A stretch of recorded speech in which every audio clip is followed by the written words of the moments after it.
l'ensemble de nos parcelles, et c'est en fait le bas des parcelles, c'est-à-dire la partie la plus productive de toutes nos parcelles qui est rassemblée, vinifiée ensemble pour garder les Carignane de haut niveau pour les autres cuvées.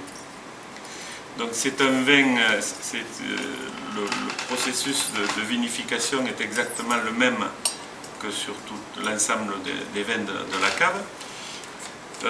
La seule différence, c'est qu'il n'y a pour celui-là aucun élevage en fût. Il y a une mise en bouteille très rapide, puisque la mise en bouteille est au mois de mars de l'année qui suit la récolte, donc presque 6 mois, uniquement 6 mois d'élevage. Et c'est un vin que l'on peut qualifier comme un vin de plaisir, c'est-à-dire qu'il est surtout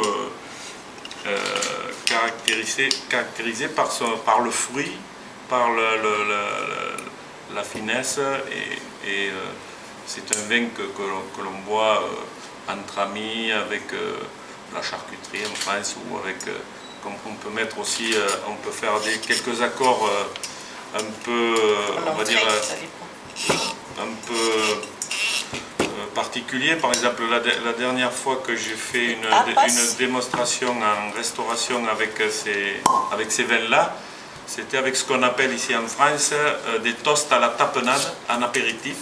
La tapenade étant une petite pâte, voilà, et c'était des olives noires. Voilà, et ça allait très bien.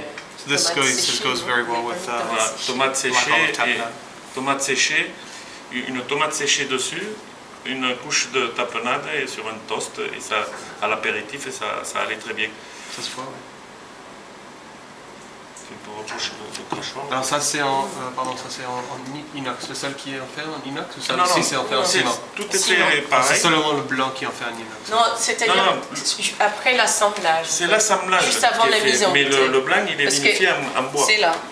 Les blancs sont dans les fûts, sont vinifiés et élevés dans les mêmes fûts pendant un an. Non, oui, donc l'inox ne nous sert que pour l'assemblage des blancs.